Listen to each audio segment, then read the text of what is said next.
Hello everyone. Today's topic is the theory of relativity of knowledge, शादवाद।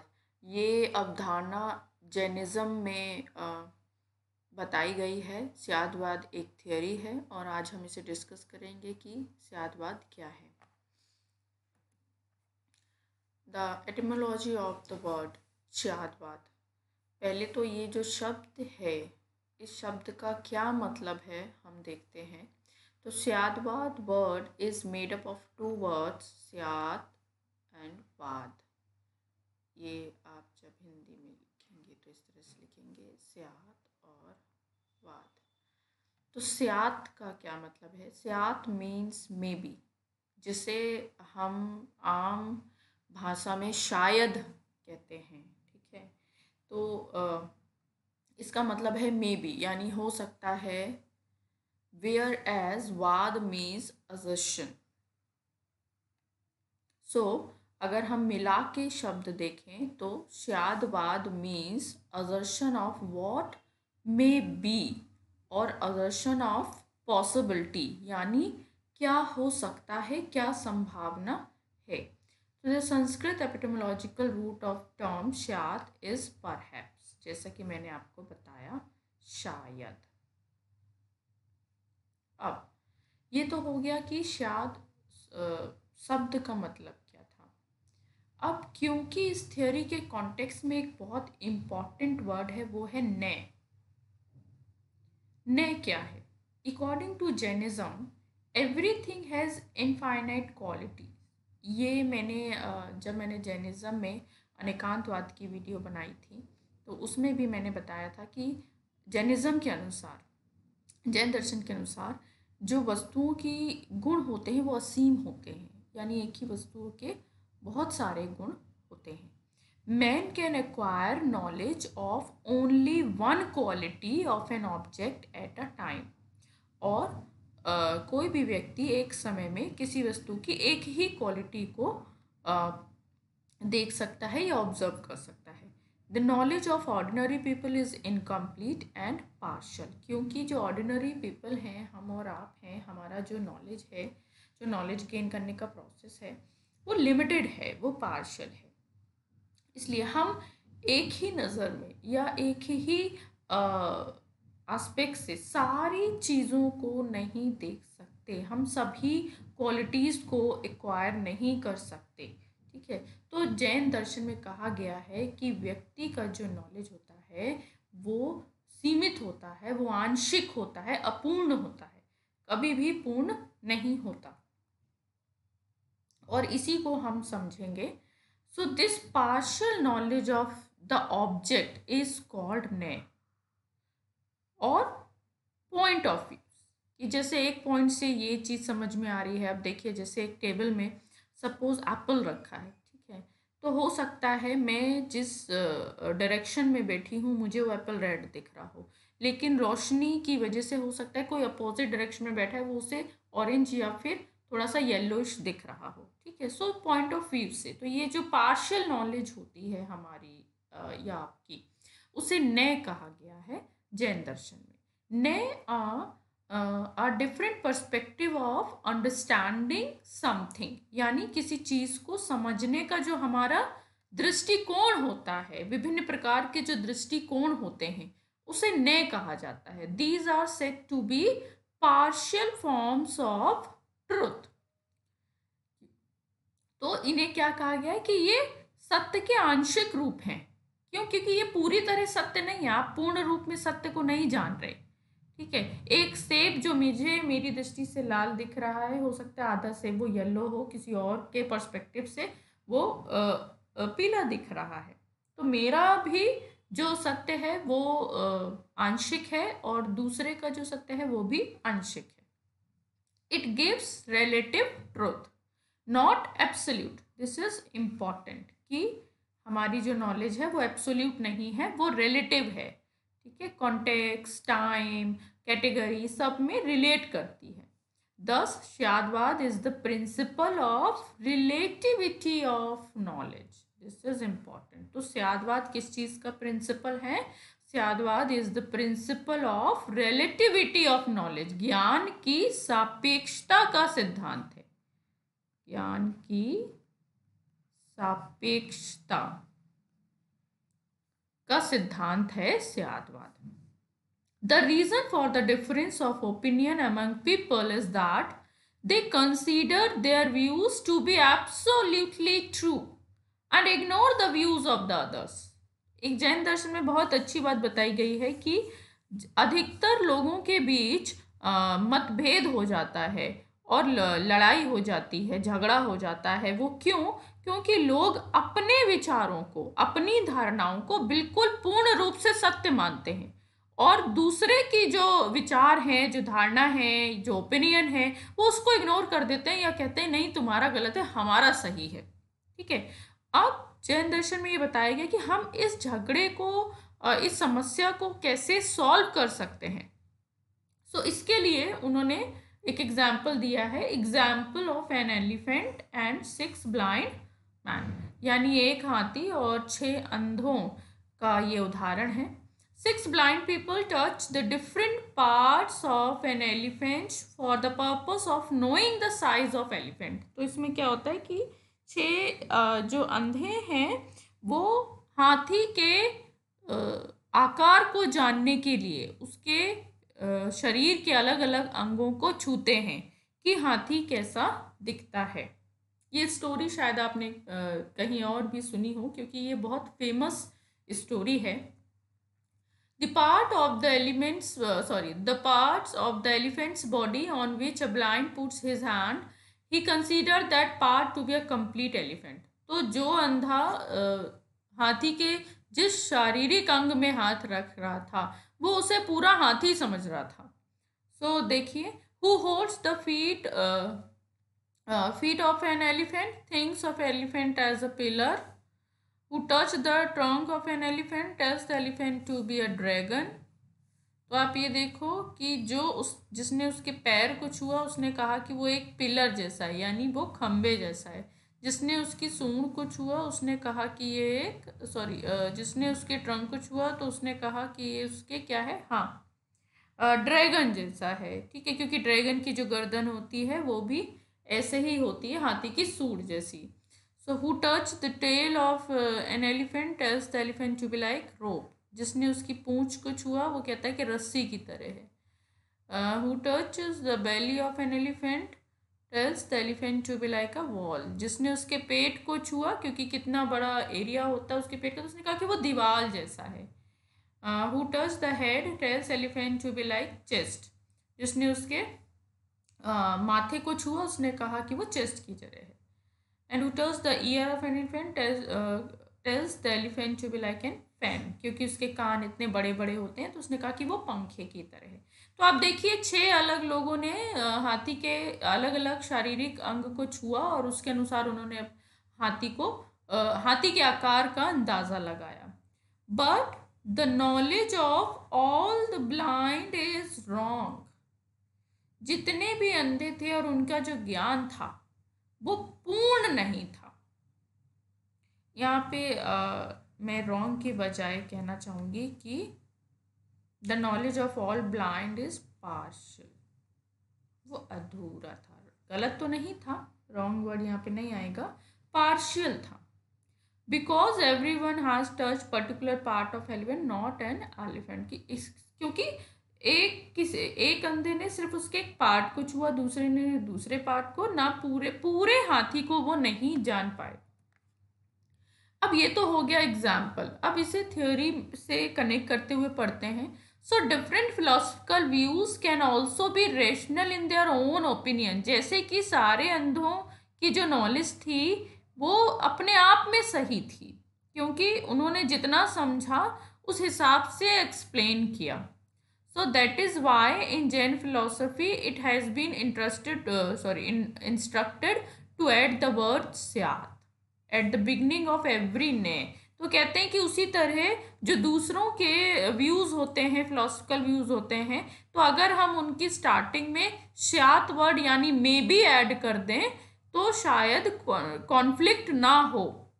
For example while explaining the nature of an elephant, if blind use the word syat, that is to say that syat or maybe elephant is like pillar, then his opinion would be considered faultless. कि अगर हम कहते हैं कि शायद may be elephant is like a pillar, क्योंकि हम यहाँ पे अपनी नॉलेज को एब्सोल्यूट नहीं बता रहे, हम ये नहीं कह रहे कि only my knowledge is correct one, मैं ये कह रही हूँ कि शायद ऐसा भी है.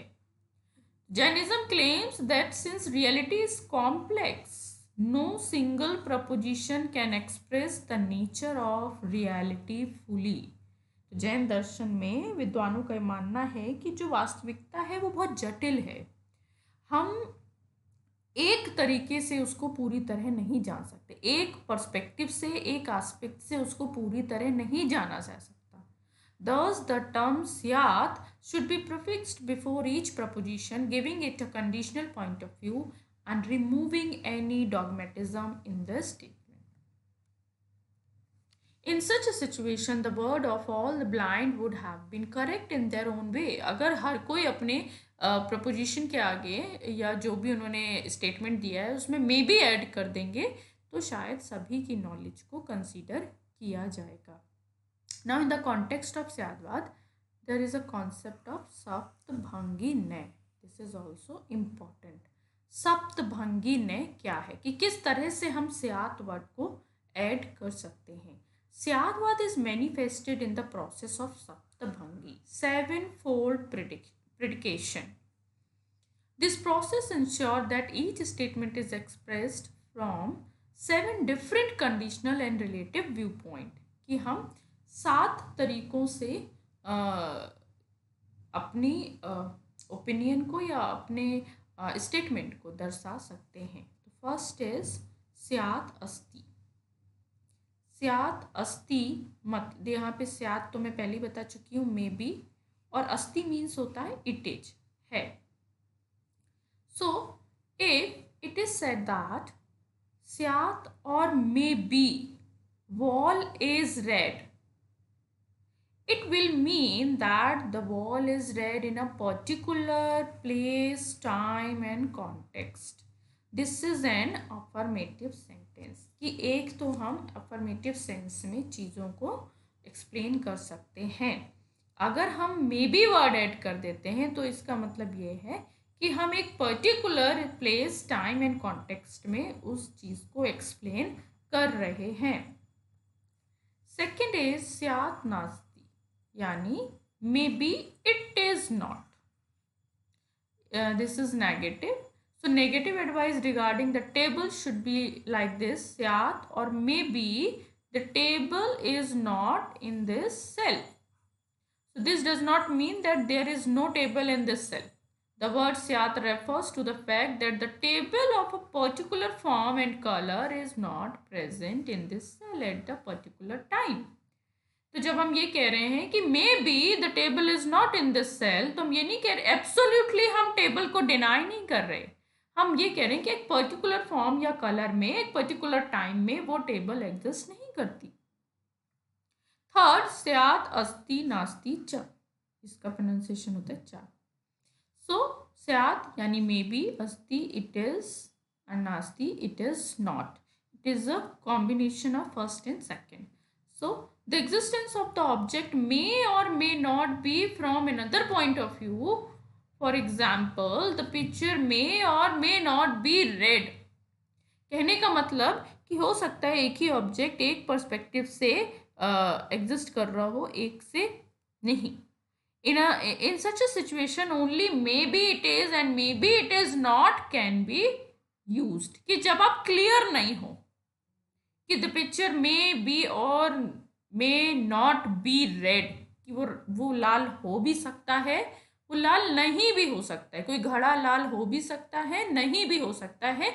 यू आर नॉट क्लियर, तो आप ऐसा स्टेटमेंट दे सकते हैं. देन स्यात अव्यक्त का मतलब है, स्यात को मतलब मे बी, एंड अव्यक्त मतलब इट इज इनडिस्क्राइबल, यानी जिसका वर्णन ना हो. अवर्णीय भी बोलते हैं हम, अवर्णीय, जिसका वर्णन नहीं किया जा सकता. So if in any consultation the conflicting qualities have to be considered together, then स्यात् अव्यक्तम is used in that regard, कि जब आपकी कॉन्फ्लिक्ट हो रहा हो क्वालिटीज में या उसको एक्सप्लेन करने में, कि आप नहीं एक्सप्लेन कर पा रहे हैं, तो वो इनडिस्क्राइबल, यानी आप उसको नहीं डिस्क्राइब कर पा रहे हैं. In the relation to the red table, when it can not be said with certainty whether it is red or black, for the interpretation of the color of table, the use of स्यात् अव्यक्तम is desirable, कि वहां पे मतलब it is indescribable. Fifth one is स्यात् अस्ति चा व्यक्तम चा, यानी ये फर्स्ट एंड फोर्थ का कॉम्बिनेशन है. May be it is and also indescribable. The object can be at the same time and it still remain अव्यक्तम, कि ऑब्जेक्ट है भी बट वो इनडिस्क्राइबल है. So the pen can be called red with a special point of view, but when there is no clear indication of vision, it becomes impossible to describe the color of the pen. कि वहाँ पे एक special point of view से वो pen red दिख रहा है, लेकिन फिर भी एक सर्टेनिटी नहीं है, क्लियरिटी नहीं है विजन में, तो वहाँ पे दोनों होंगे, may be it is and also indescribable. The sixth is स्यात् नास्ति चा अव्यक्तम चा, ये सेकेंड एंड फोर्थ का कॉम्बिनेशन है. So may be it is not and also indescribable. One can say no about anything from a particular point of view, but nothing can be said if the vision is not clear. So hence the pen is not red and it is also indescribable. जैसे कि हम किसी के existence के लिए बात कर रहे थे, जैसे कि हम लास्ट एग्जाम्पल में कर रहे थे, बट वो डिस्क्राइबेबल नहीं था. उसी तरह हो सकता है किसी के एग्जिस्टेंस में बात ना कर पा रहे हों, कि पता नहीं वो रेड है कि नहीं है, और विजन क्लियर ना हो.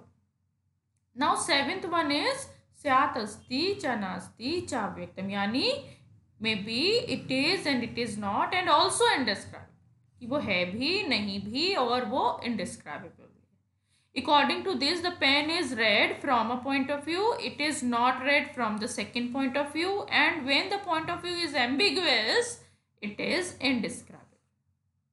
तो एक ही सपोज एक ऑब्जेक्ट को तीन लोग डिफाइन कर रहे हैं, और एक, जैसा कि मैंने कहा एप्पल अभी टेबल में रखा था, तो एक बोल रहा है, एक के पॉइंट ऑफ व्यू से the Apple is red, second के पॉइंट ऑफ व्यू से the Apple is not red, and third के पॉइंट ऑफ व्यू से may be that the Apple colour is ambiguous, उसे नहीं पता वो कि रेड है कि येलो है. तो इस कंडीशन में हम बोलेंगे मे be it is and it is not and also indescribable.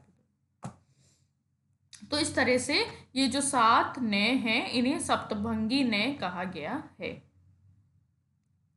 ये शॉर्ट में है जो मैंने अभी डिस्क्राइब किया. अगर कोई याद करना चाहता है तो आप इस यहाँ से आसानी से याद कर सकते हैं.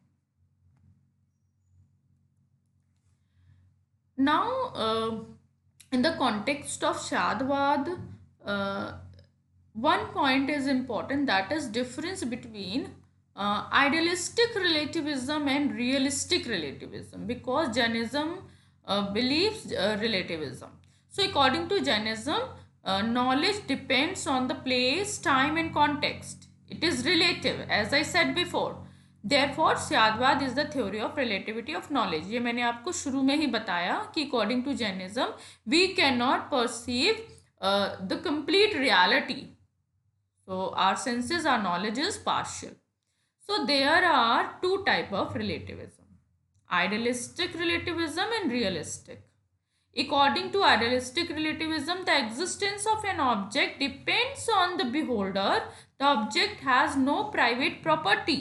यानी जो आइडियलिस्ट रिलेटिविज्म है वो कहते हैं कि जो ऑब्जेक्ट का अस्तित्व है, जो ऑब्जेक्ट का एग्जिस्टेंस है, वो इंडिपेंडेंट नहीं है.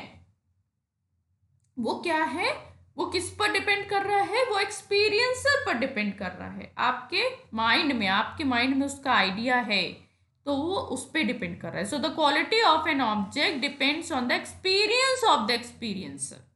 If the same coin is looked at the closely, then it appears round, and if seen from a distance, then it looks like a dot.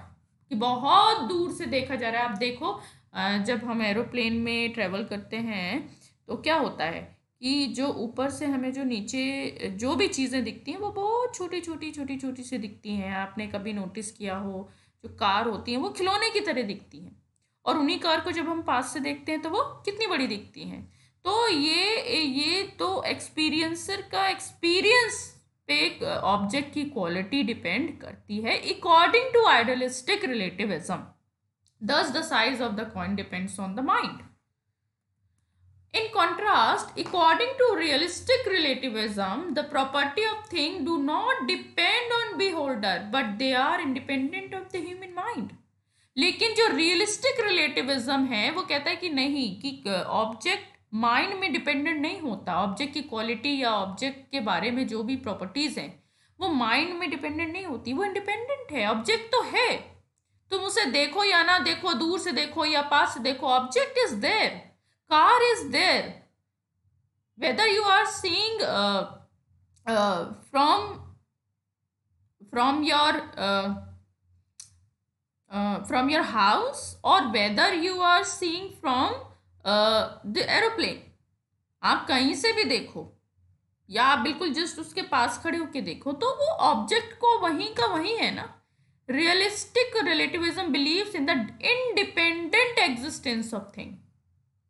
आपका घर, ठीक है, वो वहीं का वहीं है, आप उसके बारे में सोचो या ना सोचो। सपोज आपकी मेमोरी चली जाती है, आपको अपना घर याद नहीं है, बट वो घर वहीं का वहीं एग्जिस्ट कर रहा है, आपको याद हो या ना हो, वो आपके माइंड में एग्जिस्ट कर रहा हो या ना कर रहा हो।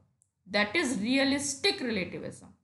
तो Jains relativism is objectivist, realistic and objectivist is quite same, because he believes that the infinite property of thing do not depend on beholder but on their independent existence, and believes in the reality of things. Now, ये जो हमने theory पढ़ी स्यादवाद, इसके लिए कुछ objections हैं। वो क्या है? Some people consider the theory of स्यादवाद एज स्केप्टिज्म, यानी संदेहवाद। वो कहते हैं, कुछ लोगों का मानना है कि जो स्यादवाद है वो संदेहवाद की थ्योरी है। But it is misleading to call स्यादवाद scepticism. Scepticism cast doubt on the possibility of knowledge. कि स्केप्टिज्म क्या है, संदेहवाद क्या है, कि वो नॉलेज, ज्ञान की संभावना में संदेह करता है। Some people consider the theory of स्यादवाद एज स्केप्टिज्म, जैसा कि मैंने अभी बताया। On the contrary, Jain believes in the truthfulness of the possibility of knowledge. वो वहाँ नॉलेज की पॉसिबिलिटी में डाउट नहीं करते। He also believe in the possibility of perfect knowledge, therefore स्यादवाद can not be called scepticism. हाँ, अभी जैसे कि मैंने कहा था कि नॉलेज पार्शल होती है, यहाँ कैसे परफेक्ट आ गया, तो मैं बताऊंगी कि जैन दर्शन में परफेक्ट नॉलेज केवल जो लिबरेटेड पर्सन है उनको हो सकती है। So Buddhist, second objection is Buddhist and Vedanta have called स्यादवाद एज अ कॉन्ट्रेडिक्टरी डॉक्ट्रिन। वो कहते हैं कि ये कॉन्ट्रेडिक्टरी प्रिंसिपल है। According to him the same thing can not be is and not, or we can say it is and it is not at the same time। एक ही object एक ही समय में है भी और नहीं भी, ये तो कॉन्ट्रडिक्टरी है। The Jain have combined the opposing quality into one। According to Ramanuja, existence and non-existence cannot be combined like light and darkness। तो कुछ लोग ये आलोचना करते हैं कि जैन दर्शन में जो कहा है ना कि एक पर्सपेक्टिव से है, एक से नहीं है, तो कहते हैं एक ही समय में एक ही ऑब्जेक्ट को ये कॉन्ट्रडिक्टरी वे में हम कैसे एक्सप्लेन कर सकते हैं। थर्ड इज क्रिटिसाइजिंग स्यादवाद in Vedanta philosophy. It has been said that no theory can be based on possibility. If all things are possible only, then स्यादवाद इटसेल्फ बिकम पॉसिबल। कि सब कुछ संभावना नहीं हो सकती, सब कुछ मे भी नहीं हो सकता, ये भी है, ये भी है, ये भी है, तो फिर तो स्यादवाद भी एब्सोल्यूट थ्योरी थोड़े ना हुई। ये भी हो सकती है, नहीं भी हो सकती है, हम क्यों माने इसे। So next is Jains themselves refute स्यादवाद। वो कहते हैं कि जैन दर्शन खुद ही अपनी थ्योरी को रिफ्यूट कर देते हैं, खंडित कर देते हैं। कैसे? while doing the recitation of Syadvad, he forgets Syadvad and declares his own opinion as only truth. क्योंकि वो यही तो कह रहे हैं, अपनी अपनी प्रिंसिपल को तो वो ट्रू मानेंगे ना, तभी तो वो बिलीव करके दूसरों को समझा रहे हैं। लेकिन वो अपने प्रिंसिपल में यही कह रहे हैं कि जितनी भी नॉलेज होती है वो पार्शियल होती हैं, तो फिर हम आपकी नॉलेज को कंप्लीट ट्रुथ कैसे माने? So in this way they are not able to follow शादवाद themselves. Next is the later three consultation are merely an attempt to repeat the first four out of the seven. जो हमने सप्तभंगी ने पढ़ा उसमें से देखिए जो शुरू की चार हैं वो तो चलो ठीक है, लेकिन उन्होंने कहा जो लास्ट के तीन हैं वो तो रेपिटेशन है, पहले दूसरे को मिला दिया, फिर दूसरे चौथे को मिला दिया, फिर तीसरे चौथे को मिला दिया, तो ये तो सिर्फ क्या है, ये तो आप रिपीट कर रहे हो. All our knowledge of Syadvad is relative and partial. Jains record only the relative, not the absolute. But all the relative is based on absolute. एक ये भी आलोचना की है कि सयादवाद कहता है कि सारे नॉलेज जो है वो रिलेटिव है, सापेक्ष है, लेकिन वो कहते हैं कि जो सापेक्ष है वो भी तो एब्सोल्यूट पर ही डिपेंड करता है, तो you can not deny the absolute knowledge. In the absence of absolute, the seven principles of Syadvad remain scattered and cannot be coordinate. अगर आप एब्सोल्यूट को ही डिनाई कर देंगे तो आप कैसे, आप अपने रिलेटिव नॉलेज को कैसे फॉर्म करोगे? And last is Jain philosophy only believe in absolute knowledge. This knowledge is considered to be true without contradiction and without doubt. Jain have considered it to be of the highest order of all knowledge. This knowledge can be attained only after liberation. जैसा कि मैंने कहा कि absolute knowledge को वो deny नहीं करते, लेकिन वो कहते हैं कि जो केवल ज्ञान है, मैं अपनी नेक्स्ट वीडियो में जब भी बनाऊंगी जैनिज्म के रिगार्डिंग, तो मैं उसकी एपिस्टेमोलॉजी को फोकस करूंगी कि उन्होंने कितने प्रकार के ज्ञान की बात की है. उसमें से एक है केवल ज्ञान, जैसे पर्याय ज्ञान है, अवधि है, मनु है, तो उन सब का मैं डिटेल बताऊंगी. तो कहते हैं कि एब्सोल्यूट नॉलेज है लेकिन वो सिर्फ लिबरेटेड पर्सन को मिलती है. But critic say that by believing in this knowledge, Jain start believing in the absolute knowledge, and a result of which Syadvad, which is the theory of relativity, becomes inconsistent. तो आप अपनी ही बात को contradict कर रहे हैं. ऐसे तो एक जगह आप एब्सोल्यूट नॉलेज मान रहे हैं और एक जगह कह रहे हैं कि एब्सोल्यूट नॉलेज नहीं होती. So this is contradictory theory. So these are 7 objections regarding Syadvad. मैंने इसका पूरा डिटेल देने की कोशिश की है. आई होप आपके लिए यूजफुल होगा. Thank you so much.